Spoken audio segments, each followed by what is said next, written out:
ரிஷபம், ரிஷபராசிக்காரர்களுக்கு அட்டகாசமான சனி பயிற்சிங்க அது. இந்த இடத்துல ரிஷபம், துலாம், மகரம் ஆகிய 3 ராசிகளுக்கு சனி மிகப்பெரிய யோக பலன்களை செய்வார். பொதுவாக 3, 6, 11ஆம் இடங்கள்ல சனி நல்ல பலன்களை செய்வார் என்பது ஒரு தீர்க்கமான ஒரு நல்ல அமைப்பாக இருக்கிறது.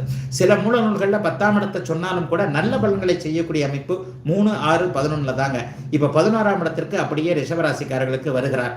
அதை விட ரொம்ப முக்கியம், நான் இப்பதான் சொன்னேன், சனி மட்டும் கிரகம் இல்லைங்க, அவர் குருவும் இருக்கிறாரு, ராகு கேதுக்களும் இருக்கு. இன்னும் ஒரு சனி பயிற்சி நடந்து ஒரு 40 நாட்களுக்கு பிறகு பாத்தீங்க அப்படின்னு சொன்னா குருப்பெயர்ச்சி என்ன பண்ணோம்னா ஒரு மே மாசம் 14ஆம் தேதி 2ஆம் இடத்துல மாறுதுங்க.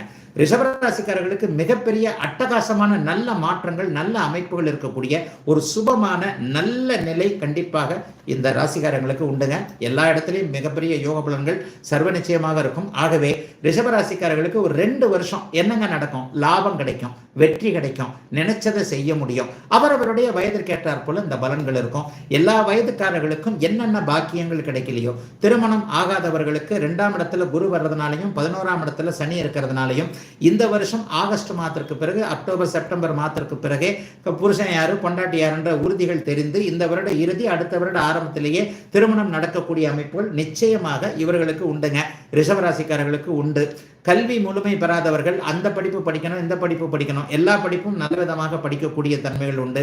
வசதி வாய்ப்புகளை எதிர்பார்த்திருப்பவங்க, ஒரு இடத்துல ஸ்டாண்டர்டா இல்லை என்கின்ற மாதிரியான சூழ்நிலையில வச்சிருக்கிறவங்க, வேலை சரியில்லை, டார்கெட் வேலை, தொழில் சரியில்லை, இது வரைக்கும் முன்னேற்றமே இல்லை, 30 வயசாச்சு, இது வரைக்கும் லாபத்தை பார்க்கல, இந்த மாதிரியான ஆட்களுக்கெல்லாம் லாபங்கள் வரக்கூடிய தன்மைகள் உண்டு. வெற்றிகள் கிடைக்கும்ன்றது வழக்குகள் இருந்தவர்கள் எல்லாருக்குமே வழக்கு சார்ந்த விஷயங்கள்ல வெற்றிகள் நிச்சயமாக இருக்கும். எதையும் யாரையும் ஜெயிக்க முடியும். இது வரைக்கும் காதல் தோல்வி, அந்த தோல்வி, இந்த தோல்வி, தோல்வின்னு வந்துட்டாலே அது எல்லாமே ரிஷபராசிக்காரர்களுக்கு வெற்றி என்கின்ற வருகின்ற அமைப்பு.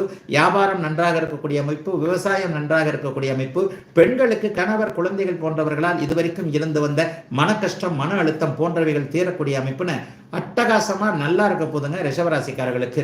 இப்போது நான் கோச்சார ரீதியாக பலன் சொன்னாலும் கூட பிறந்த ஜாதக அமைப்புல ஏதேனும் ஒரு நல்ல தசாபுக்தி அமைப்புகள் கண்டிப்பாக இவர்களுக்கு இருக்குமாயின், பருத்தி புடவையா காய்ச்சதுன்னு சொல்லுவாங்கல்ல, குருட்டு பூனை விட்டத்துல பாஞ்சது, இப்படி எல்லாம் சொல்லுவாங்கல்ல, அந்த மாதிரி ஒட்டுக்கு 2, 1க்கு 2 இரட்டிப்பாக நல்ல லாபங்கள் வரக்கூடிய தன்மைகள் இருக்கு. ஆகவே ரிஷபராசிக்காரர்கள் எதையும் செய்யலாம், எதையும் செய்யலாம், தொட்டது துலங்கக்கூடிய நல்ல, அதுக்காக எதையும் செய்யலாம்னா நம்ம பாட்டு நேர்மையற்ற விஷயங்கள், திருட்டுத்தனமான விஷயங்கள் எல்லாம் வெற்றிகளை எதிர்பார்க்க முடியாதுங்க.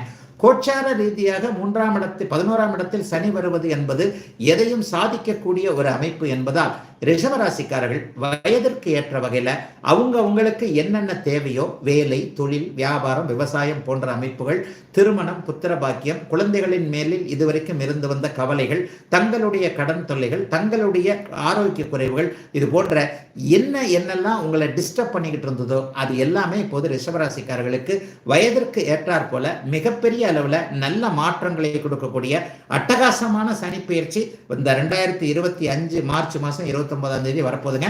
உண்மையிலேயே ரிஷபராசிக்காரர்கள் சிறப்பாக இருக்க போகிறீர்கள் என்பதுதான் உண்மை.